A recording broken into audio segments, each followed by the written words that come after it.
Hello,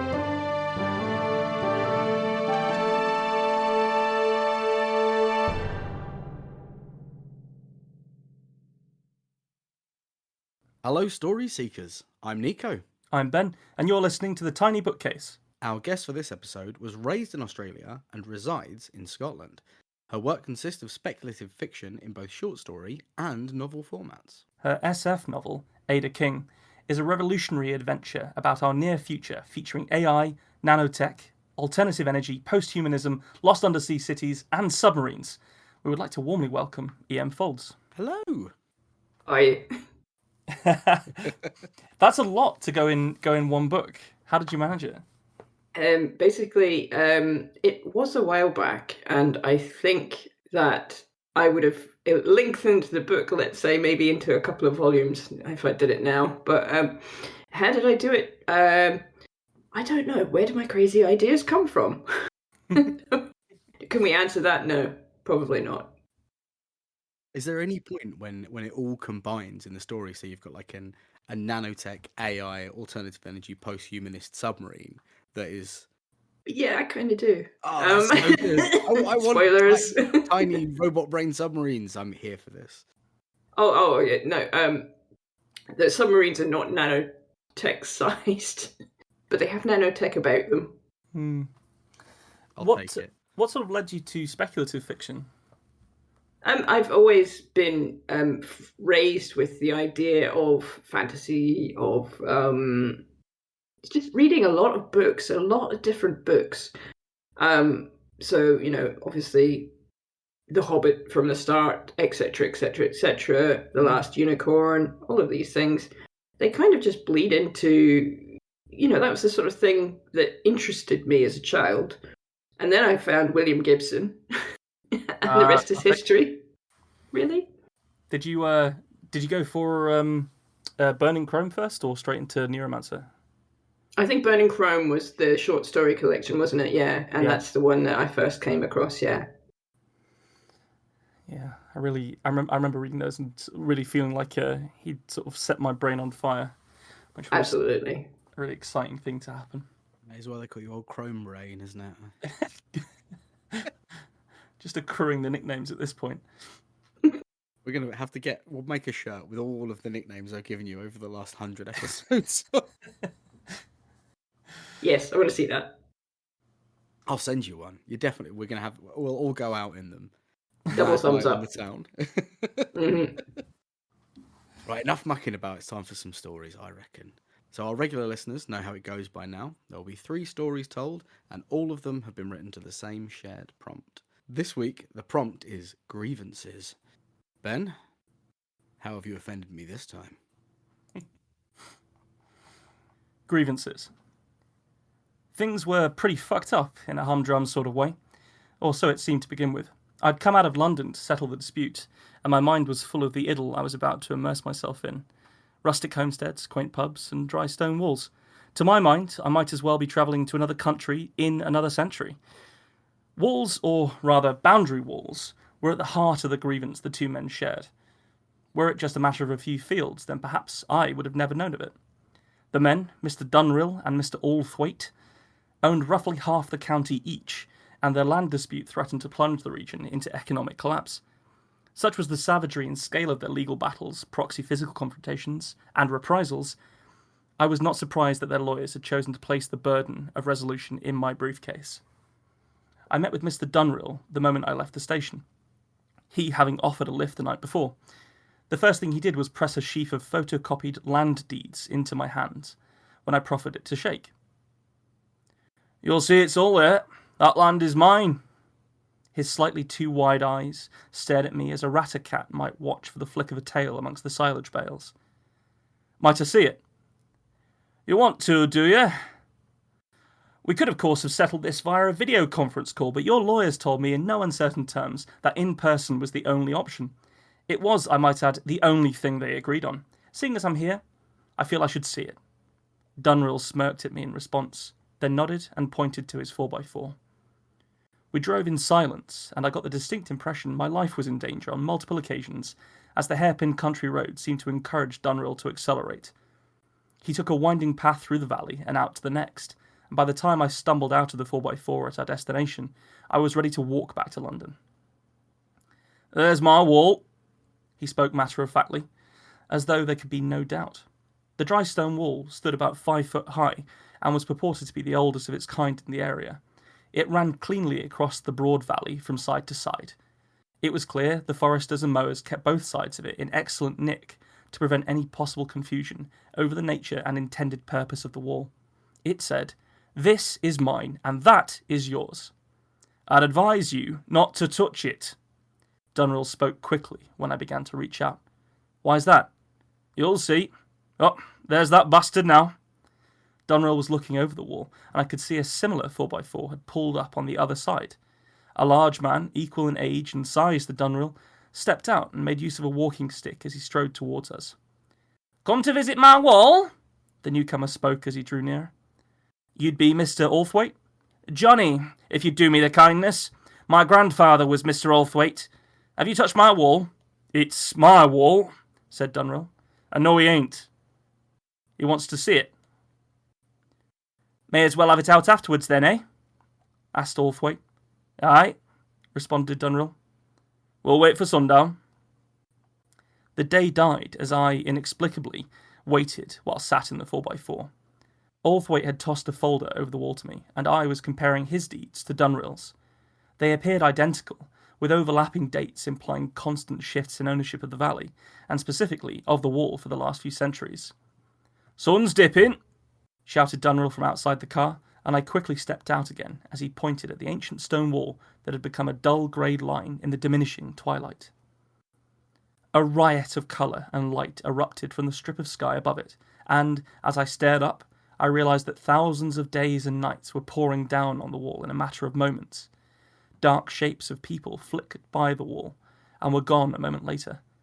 One was a small boy reaching over the wall to fetch something he'd lost. Another was a man wearing strange armour and resting his pike against the wall. I realised I was holding my breath and took in a big gulp as the light and colour stopped as abruptly as it had begun. Dunrill flicked a torch on, and I saw the wall look different somehow. I realised it appeared to be brand new, with no dents or buckles on its length. The moss and erosion patterns on it were gone. It looked as though someone had just put it up. "What was that?" I whispered to Dunrill, who shrugged. "Time," he said, and walked back down to be next to the wall. Althwaite was on the other side as well. All of us took care not to touch it. Standing there in the torchlit dark with the two land barons no longer felt strange to me at all. My world had changed. "It must be clear to a clever man such as you that touching this wall is a way to live in the past. No one comes back, but the things they do can change the world. Dunrill and I have both lost scores of family members trying to claim it. They're all dead now, dotted along the trail of the past, and the only trace of their actions is the shifting deeds to our land." "How far back does it go?" "I reckon it were built by my family in the 1350s or so." "Dunrill is right about the date, but wrong about who built it. That's where you come in. You settle grievances between companies and countries. We sent for the best, and we expect you to settle this for us, from the start." Johnny Althwaite's eyes glinted in the torchlight, and I felt my stomach drop into my socks. "You just said there's no way back." "That's right," chimed in Dunrill. "But you're going anyway." He pointed the torch at his other hand, and I saw he was aiming a revolver at my chest. I will need my briefcase. May I fetch it?" I said, feigning resignation. "Go on, then." I made my way back to the 4x4, and when I reached it, I darted to the driver's side and locked myself in. I heard them shout, and then I realised Dunrill still had the keys. My shaking hands flipped down the sun visor desperately as the big Dunrill ran towards me. Spare keys dropped into my lap, and I fumbled them into the ignition. Suddenly, I went deaf in one ear, and glass fountained over my shoulder and my face. Dunrill's massive calloused hands plunged through the window he'd shot out, and he dragged me from the car in two savage tugs. He let me drop onto the field, and kept the revolver trained on me as he retrieved my briefcase, and then dropped it in my lap. He led me at gunpoint back to the wall, and I saw no surprise on Althwaite's face. I looked between them, and the old land baron stared back at me with baleful expressions. "You're both mad." "Time for you to get to work," said Dunrill, and he shoved me so hard that I stumbled forwards. I shot out a hand to steady myself, and then it was day once more. The valley had changed around me, and the world felt quiet in a way I'd never experienced. They'd killed me in every way that mattered. I resolved to find the Proto-Ulthwaits and the Dunrill ancestors, but not to settle their dispute. Now I had a grievance of my own. That's a really cool concept, man. Absolutely, yeah. I was just like, wow, where's that going? I was saying that to myself as I was writing it. I mean, I kind of knew he had to touch the wall in the end because it was so well set up for that. Like, if he didn't, then something terrible would have happened anyway. Yeah, something else must have, yeah. The classic Chekhov's smoking land division. That's the one. Dry stone wall, yeah. I wrote down, because it made me really laugh. What was that? Time. Yeah. Me too. I wrote that down as well. That one, that line came purely out of my sort of hindbrain of growing up in Cumbria for a little while, and just this very sort of sparing use of words, but very to the point way that they have of speaking. I was on a farm for a little while, so. But yeah, blisteringly accurate of exactly the kind of character you were portraying. I was like, yeah, that there was no other answer to that. There's going to be no sort of theological conceptualizing time. Absolutely brilliant. Good.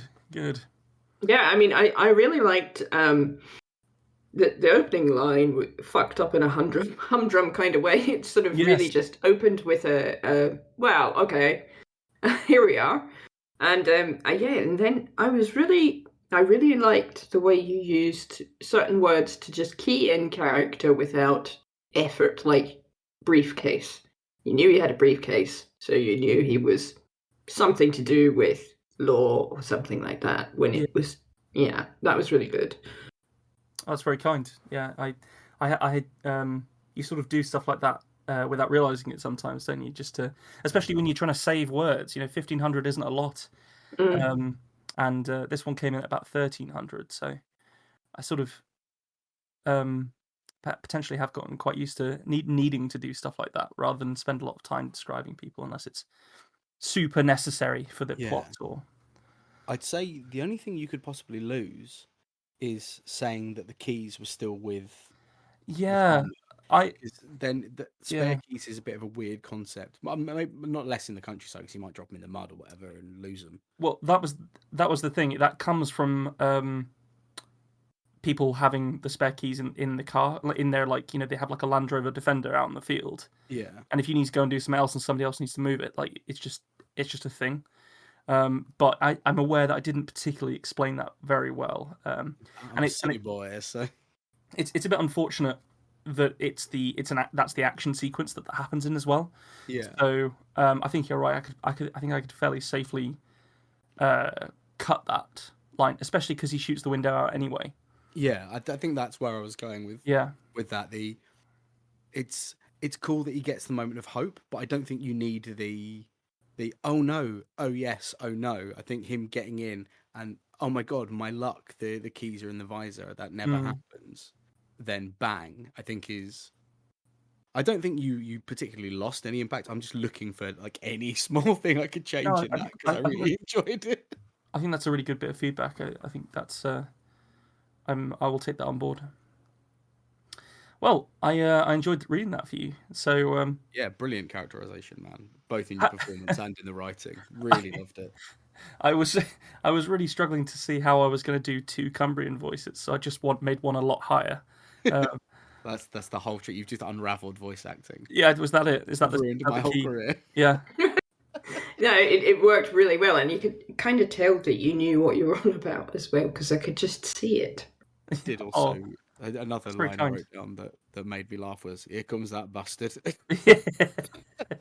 I may have gone a bit too Yorkshire on that one because it's I find it very difficult to say bastard not in a Sean Bean voice. Yes. So It's an No, affliction. he does say it well. he, So. he wears it very well. Mm. Oh, right. Well, shall we move on? Oh, God. Okay. Beth, I understand you've also written for Grievances as well, which is fantastic. Yeah. I'm going to be trying to do voices. Let's see how it goes. See how it goes. Looking forward to it when you're ready. Grievances. In the event of my complete molecular disintegration, there will be nothing to do. Let the universe have me. But if any of my parts survive, I instruct you, my human advocate, to distribute them.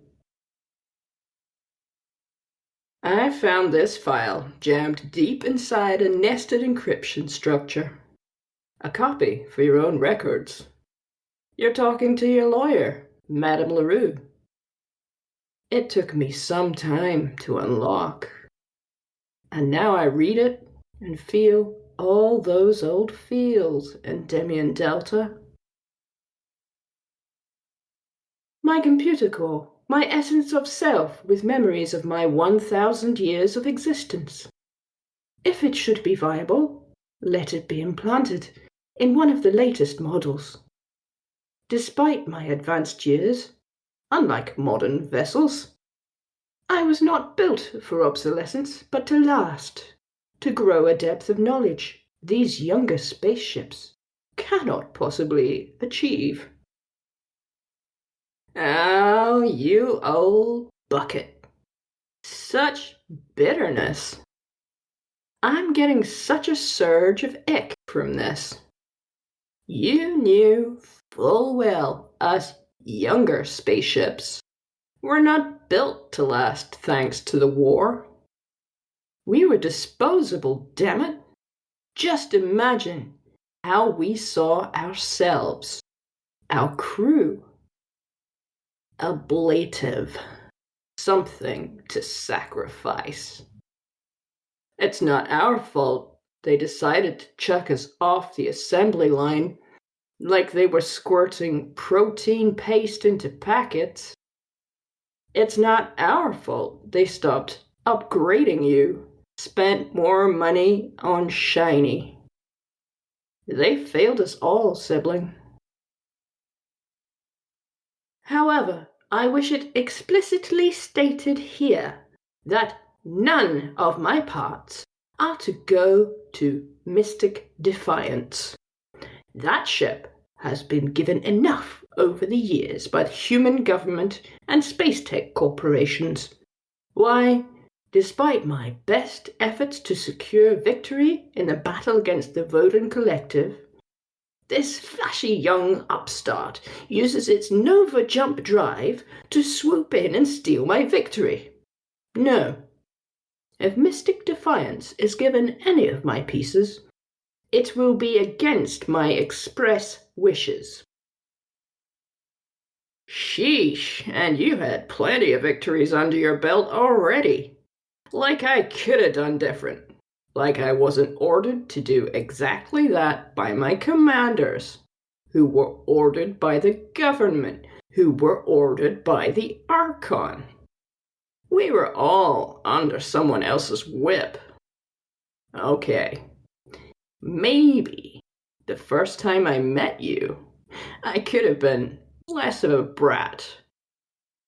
Maybe when they threw out that rollout parade for our batch of warships, I could have refrained from buzzing your battle bridge.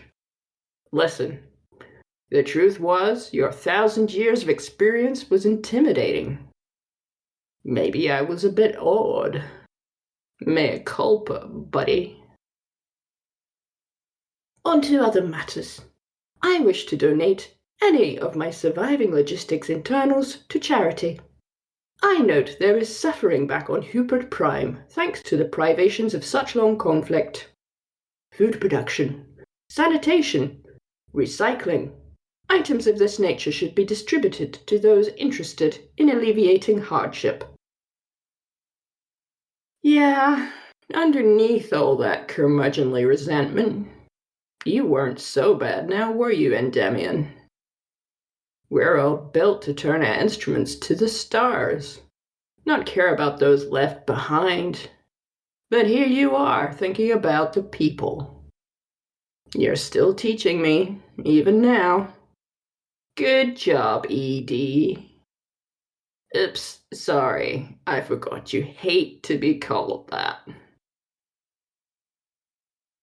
My astrogation implements are symbolic to me. My love of the beauty of the universe, of physics. To swim the great tides of gravity between stars is something I cherish and wish to pass on. Please allow any institutions or worthy causes who might appreciate a honed set of tools and knowledge to receive them with my blessing. You'd be buzzing to know your star maps and lenses were passed on to an academy of the highest distinction, and for peaceful purposes, to teach and explore. I may have intervened to make that happen. If any of my armaments survive, including munitions, I wish these to be melted down and the resultant alloys sold as scrap. I have done my duty, always. For 10 centuries I have blasted those enemies successive governments have decided were next to receive our wrath. With my demise, I wish to no longer be party to such things. What you did at the Battle of the Buttress was key to the end of the war, you old scrap heap. You couldn't know it, but you saved a whole bunch of people. You could have chosen different. You ejected your crew, cut off your communications, ignored orders. Then you dived nose first into the behemoth of a battleship, the Owain. I know dedication to duty was your style, so where did this come from? You chose, didn't you? You chose to make that end play. I kind of wish I'd been nicer to you over the years. I truly didn't know you'd had it in you. Edit. Amendment. After much reconsideration, and in light of the dutiful service of Mystic Defiance during the mission we undertook to rescue the Archon of Hubert Prime, I amend this will to allow this vessel to integrate any of the parts it finds useful. 1,000 years must give you a lot of perspective. I was a hothead, a brat. But we found something to work with, didn't we? I've got to hand it to you. You had your patience despite my gimmicks and flash. And yeah, I guess I brought enthusiasm to the table. I think you'd been on the verge of giving everything up, retiring. Then you had me to teach, gave you something to do for a bit longer. Maybe we shouldn't have rescued the Archon. Might have stopped the war a few years earlier. Might have saved you from having to death dive into another ship. Yeah, that guy was so ungrateful. I wish I'd had an accident. I wish I'd had an accident during the Nova jump home. He didn't warn you, by the way. None of them did. If it wasn't for Madame LaRue's legal threats, I doubt they'd have honored your wishes. They regretted the loss of a tool, that's it. But I warned you. I got to know how you saw the universe as something beautiful, in spite of it all. I saw your honor in battle and your duty of care for your crew and our people back home. I watched when they towed your buckled carcass apart right there among the wasted battlefield. In amongst the motes of people and ships eddying inside the nebula, light refracting. It was beautiful, but awful. And I stood sentry while they did it. My fuselage might be recycled to make a sewage plant for all I know. In this too, there is use. Utility. If my death cannot be prevented, then I choose to be whatever is needed. This, too, is service. My friend, all of you was useful. They built a city from your body, and I got to keep your heart. I folded your algorithms and memory data into my own. I can feel you, almost hear you. Can you hear me? All that wealth of knowledge. You're gonna help me move beyond a disposable ship built for conflict. Help me make my own choices. I'll take a new life now the war is done. A new name. It seems only right, since I got so much of you, to call myself Mystic Endymion. I'll be a transport for those who have need. Not for the leaders, the big shots, commanders, but for ordinary people who've been given the short end of the stick. I'm gonna keep them safe against the harshness of existence. Help them explore the cosmos. I think you'd like that. Come on, sibling. Let's swim the universe together. That was fascinating. I loved it. The wills as the framing device was great with the ships and stuff. Really, really loved it. I'll tell you right now, when I get my AI spaceship, and I will, it's gonna be a sassy southern Yeah, spaceship. This is my will now on record. That's what I'm having. Hey, excellent. Yeah, kind of. I don't know if you guys watch Supernatural ever. I haven't. No. Seen No. some, but not all. Well, some of the listeners might remember a demon whose name was Meg, and there was two actresses who played her, but the second actress really lent into a kind of Mae West vibe, and I was sort of leaning into that a little bit as well because I'd heard it recently, and I hope I wasn't too offensive to anyone who actually speaks in that accent. But anyway, I'm sure they'll be fine. I think I've done more damage than that in the past, so I wouldn't worry about it. we'll find there out.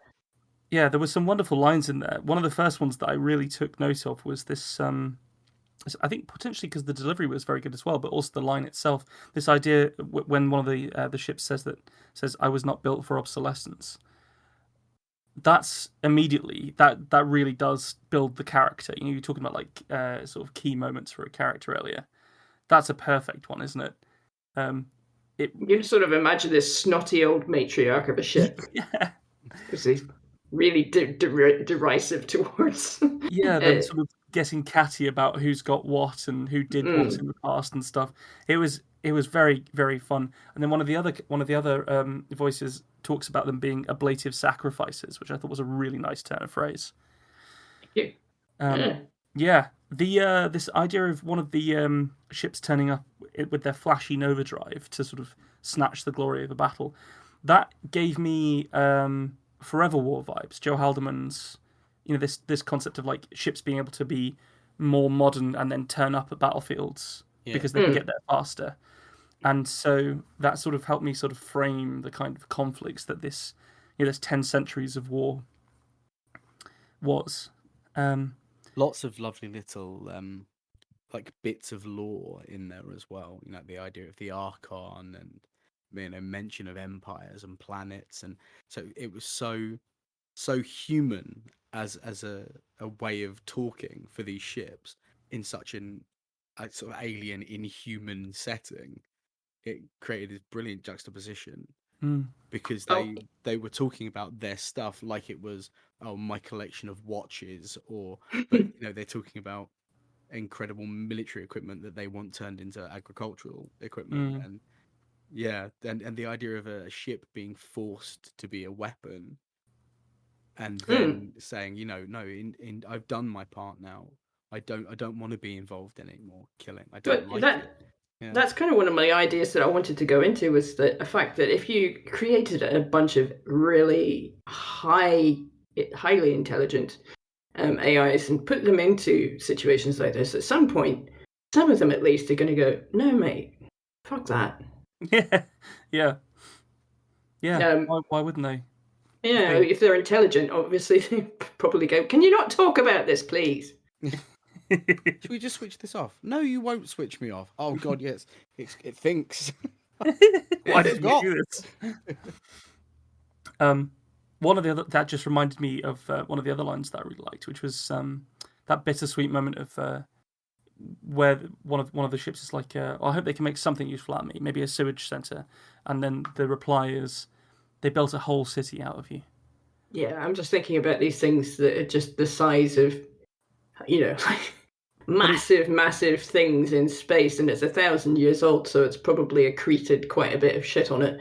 But it's going to be huge. I just thought it was a wonderful bit of emotion in the story, like that they built a whole city out of. It's a really special moment of what how much they were valued and how much they continued to be useful. There was a similar line when they're talking about they used all your lenses to make an educational sensor rather than using them for weaponry. Telescopic weaponry. Had this interesting reverential nature, almost like a young person talking about their grandma that they'd lost, or sort of almost like giving prayer to a grandmother figure. Which, but still managing to take some sort of credit for it as well. Like that. This idea of everything being sort of recycled to a certain degree is actually quite a new one for me in terms of SF literature, because oftentimes when you get a society that can build massive spaceships or have 10th century wars and stuff like that, it's either the whole point of the story is the privations that come with that, or they can just do it because they have the technology to do it, and it doesn't really cost them much. They can just do it. So this idea of needing to, after the war, to use the resources and reallocate them, and that there were some privations. The world building was very strong. I enjoyed it. Inside that really interesting framework of the wills and testaments, it was very fun. Very fun. I liked it a lot. Was there one of the lines was you mentioned the Vogan Collective? Is that a Douglas Adams reference? Oh no, it's Voden. Oh, Voden. Yeah, maybe. Sorry. Yeah, no. The Vogon collection. Where does Voden poetry rank on the worst poetry? I'd say they would be pretty bombastic. It's my favourite kind of poetry. Yeah. They're another kind. Well, thank you really much for that. That was so good. That was a real different approach to a story. This you can really tell that you have a speculative fiction background, and that's really cool to see and hear. So thank you very much for doing that. Thanks for letting me. I've not said a lot, and I feel like I'm just sort of sat here, like processing the story. It sounds like a weird thing to say, but I'm just kind of running through it and trying to. Maybe I'm just a bit thick. I've never heard Nico say, "I've not said a lot, so panicked" before. Just a bit overwhelmed. I take it as a compliment in a way, either that or it's just not really well enough written. Oh no, it was really fun. I think that there were just so many good lines in there that I don't think you could ever accuse yourself of that. We were built to turn our instruments to the stars thing. That people get that kind of stuff in tattoos and shirts, like it's. Oh my god, I've missed a trick. But not because it's trite or anything, but because these kind of stories mean a lot to a lot of people, because the emotions can resonate with them. Well, I mean, I just thought if anyone wants to get a tattoo from one of the lines of that story and take a picture and send it to me on social media, I will give you a free copy of my short story book, Under the Moon. Yeah. So Under the Moon is a collected short fiction, speculative fiction. Yeah, right. It's sort of fantasy, horror, and a bit of science fiction as well. And there's another grumpy, curmudgeonly AI worship in that too, I have to confess, but I do like them. It's different. It's different, but it's available on ghostmothpress.com. Did I manage to shoehorn that in really subtly? We got it. It was delightfully.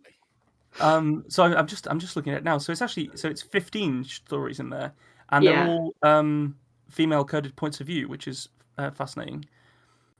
Man, I didn't think it should be remarkable, but it seems remarkable.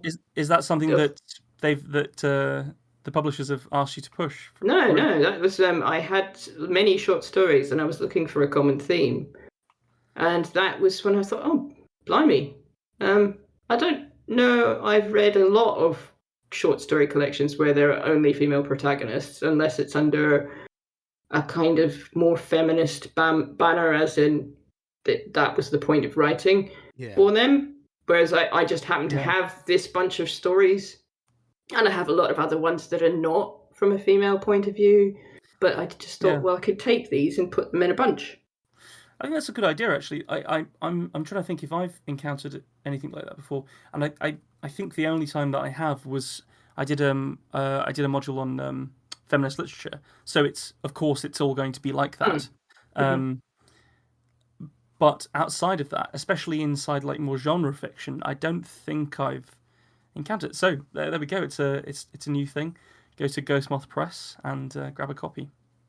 Yeah, thanks. But, we've had 2 stories, and I can sort of feel that Nico's like skulking at the back. No, that's the end. It's the end, is it? It's the interview now, right? He's put your big boy pants on and tells a story. Oh. Grievances. Harry Stills had been in the world of customer experience for what is commonly referred to in the business world as quite long enough. This is a value that varies from person to person. The old guard, as they're often called, can do a solid 25 years at a company in the same position before they move on to a life of being shown how to Google by a young person and wondering why the marrows in their allotment haven't come in properly, even though they only go there every 8.5 months. Most people normally make it to about 10 weeks, and then begrudgingly give it an extra 3 or 4 years of solid complaining, because the right job hasn't come along, or they reckon if they stick it out they might finally get that pay increase. Harry was at 3 years now, and sat firmly in the second group. Conversely, on the "have you seen the job market right now? Best off waiting for a bit" track. He was partway through the second cup of coffee at 9 minutes into the shift when there was a tap on his door. It gently swung inwards, and one of the first line liaison to the customer service and enjoyment experience agents, Class 2, poked their head in. Harry remembered those days, and was briefly chuffed with his ascension to the lofty position of upper middle escalation of customer satisfaction and excellence officer. Yes? The young lady had tight wrinkles at the corners of her mouth, the telltale sign of a business smile. Her mouth currently sat in a tight-pressed look of concern. "I think you'd best come with me, Sal. We have a difficult one." Walter Aubergine was, physiologically speaking, something of a marvel. An odd assortment of angular peculiarities bundled around a personality with the warmth of an Arctic crab's living room. The man clutched at his briefcase as though it contained military secrets, rather than the bleakest itinerary any holidaymaker had ever produced. 1:45 p.m, admire view from Highland Moors. 1:48 p.m, begin return journey from Highland Moors.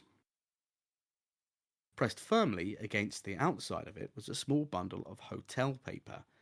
The horrid little A5 size pieces they leave in the room so you can scribble down phone numbers and the words your spirit animal told you in your dream. 6 of them had been filled, on both sides, carefully avoiding the hotel logo, with minuscule bands of text. These were Walter's complaints. He lifted the leaves of paper to his face, looking for any white area where he might jot "forced to wait in small room." The door opened, not with a bang, startling guests is a no-no, but with a gentle swooshing, and in came Harry. his best customer-pleasing smile threatening to tear his entire head asunder to reveal nothing but teeth. Mr. Aubergine, Harry Styles, I'm the hotel's upper-middle escalation of customer satisfaction and excellence officer. I understand you're having something of a disappointing stay with us. Harry swept around the table and placed himself neatly and disturbingly cheerfully into a chair. Yes, quite so. Walter cleared his throat and with a practised movement wrapped the sheets of paper on the table, pushing them into a perfectly neat pile. I am sorry to hear that, Mr. Aubergine. Please, is there anything I can assist with? Yes, I emailed ahead with a list of specifications, many of which have not been met. First of all, there is a large photograph in my room which I believe to be of Wales, the country, not the animal, to which I am allergic. Harry attempted to remain unfazed. I'm sorry, sir. I do believe that photograph is of the Highland Moor. Walter shook his head. Then I must be itchy for another reason. Perhaps the photograph of Wales, the animal, not the country, that is in the bathroom, to which I am also allergic. The laugh was near impossible to suppress. Right. I shall have it removed, sir. Walter ploughed on. I have discovered that the tea supplies in my room are numbered to service 2 people, whereas I expressly booked for 1. This has led to me suffering from a dangerous caffeine overdose, resulting in a doubling of my daily bowel movements and a migraine. Could you not have left the other tea bag, sir? No, being forced to consume 2 people's worth of coffee, which I do not even like, left me thirsty, which I was forced to quench with the second tea. Harry felt his internals rocking back and forth. The long-fought war between choking the man to death and calling some sort of neurological hospital raged within him. It was the life of every customer-facing role, to be so pulled, but always with the enemy at the other end of your unwavering smile. I will see that. Will you stop interrupting me? Walter Aubergine had gone a dreadful shade of purple in the raised areas around the cheek and temple, flushing his beige flesh into a seemingly cave-pallid state. Breakfast, I was informed, was served between 7 and 10. Eating for such an extended period has caused me extreme discomfort. I would suggest either adding some variety to the menu or shortening the period to at most an hour. No one needs that much food. Harry was reaching the depths of dumbfounded. He couldn't find the energy to interrupt. Furthermore, every night at 9:38 p.m, I'm rudely awoken by the hotel's squid people, after which I find myself often glancing at the clock to find it is as late as 2 in the morning, ruining my sleep cycle and causing me distress, especially when I must block out 3 hours every day for consumption of breakfast. I'm sorry, said Harry, the veneer whizzing off at breakneck speed. So you ought to be.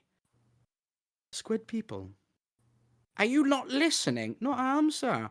Could you explain that one for me? Walter rolled his eyes in the galactic sign for, aren't the staff here thick? Honestly, do you not even know your own business? The squid people, great tall buggers with tentacle beards. They come in saying things like, Room 271, we have come for you, and then boof, it's the middle of the flipping night. Squid people. Harry was incredulous. He felt the need to fill the microseconds of silence that followed by saying it again, and louder, for emphasis. Squid people. As he yelled, he saw Walter's eyes roll back, his head lolled, and his mouth opened in a wide, uncomfortable gape. Is this thing on? Testing. Garbulon. Garbulon. Who calls upon the squid people? Mr. Aubergine? That can't be right, aren't we talking through him? Is this thing working properly? Who am I speaking to?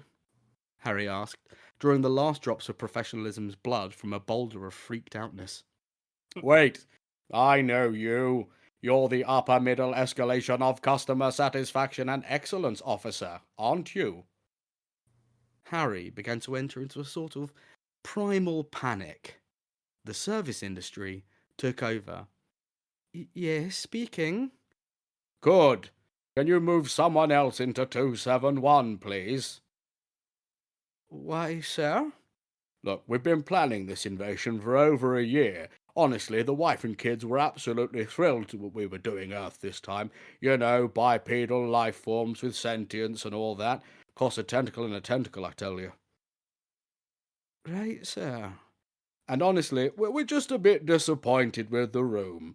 It's lovely, mostly, we get it, we went a bit budget, but really, the man's an absolute bore. Doesn't shriek, barely flinches when the probe goes in. The missus is furious. I shall have him moved, sir. Any preferences on what you'd like? Have you got any Americans in? Free-range ones, not the city kind. I always feel so bad for them, being raised in captivity like that. I will find out for you, sir. Anything else? Oh, could you do a bit of a scream for the kids? Harry finally allowed himself to let out all of the panic. The customer was extremely satisfied. I think that might be the funniest thing you've ever written. Really? And you've written some really funny things. But like, I maybe I'm just in the exact right mood for that right now. But that was hilarious. I'm glad you think so, man. It's very silly. I was dying. Honestly, I'm glad I muted myself because I was absolutely snort laughing my way through it. Now, I set that in Scotland Mm. before I knew that was where you live, so I hope the accent It's was alright. I'm not... Australian, so my ability to discern the subtleties of Scottish accents is lesser than my husband would believe. But I thought it was great accent job and good voice acting, of course. But how you didn't corpse? That just astonishing. It's only happened once on the podcast, and now that it's a few episodes back, I don't mind saying it was trying to deliver the line, "Merde, I'm fucking rumbled." Just at the time, I can't even now. I just could not get through it, and even the take that's in the episode, I am laughing. So, but that's Oh, top work, top work. Honestly, I don't know what you were worried about. Because I have loads of notes with exclamation marks after, like squid people exclamation mark. Doing Earth this time exclamation mark. Bit of a scream for the kids exclamation and so on. Really, really great. It was the whole thing was so relatable, and then when you get the squid people turn, it becomes something else entirely that you're totally along for the ride with. yeah. And even then it still works because obviously all this do one for the kids, that kind of thing. You can really it feels very sort of relatable in like a human way. The tentacle, it cost a tentacle and a tentacle was a particularly good one for me. Such a stupid joke. That was dumb as shit, and I loved it. But no, it was beautifully constructed, really well executed. Were you doing like a soft Billy Connolly for the voice out of interest? Sort of, yeah. Yeah, I thought I recognised a couple of his. I've never been happier with a line, honestly, than "Could you not have left the other tea bags, sir?" Yeah. Him just sort of like consuming everything that's there. Oh god. Oh man. No, the whales and the whales. Yeah. Oh, yeah. It's very silly. That's an extremely strong entry. Well done, Nick. I'm glad it's. How are we gonna not talk about the fact that you named the character Walter fucking Aubergine? It's a perfect name. It's a perfect name. Amazing. I called the first character obviously Harry Stills. Harry Styles, yeah. Every time I read it out, I was like, Harry Styles. No, goddamn. Just even the opening line, he had been there, what's known in the industry as quite long enough. It really set the tone. Yeah. I think I do enjoy doing that, setting a tone and then kicking that tone over and seeing what it looks like on the underside is my favourite way to write comedy. Brilliant. Because having that character be so kind of done with it and then getting the worst case scenario, which is the world's most boring and I don't. How do you even describe a man who sees breakfast from 7 till 10 and thinks that you have to do the whole thing? Like, The thing is, we've all encountered people that are a bit like that, not to yes. that extreme. That's why the comedy works for me anyway. Where you're just like, oh no, come on. Ramping it up to 11. I once went on holiday with someone when they were asked to take the bin out, they took the whole fucking bin out and put it. They put like literally like the pedal bin, the whole thing, and put it in a massive dumpster that was going to be collected by. Oh my god. I was just like, how? How did this? What in what world? Oh, At no point did you think this is weird. Aren't these like 15 quid? Oh my god.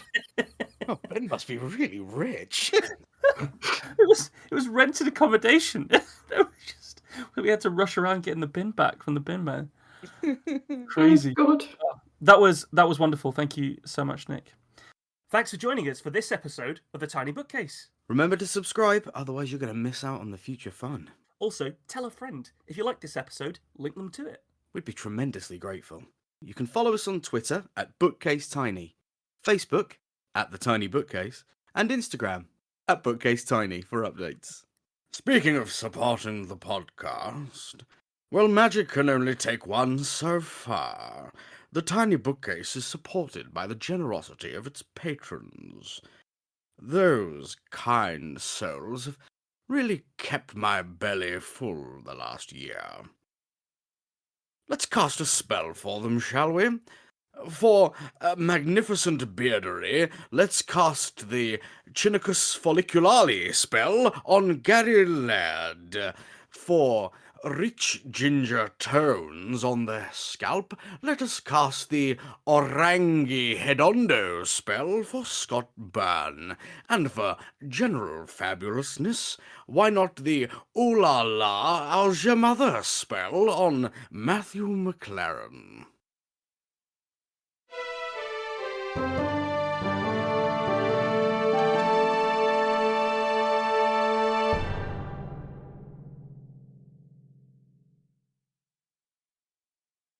How do you come up with that shit, man?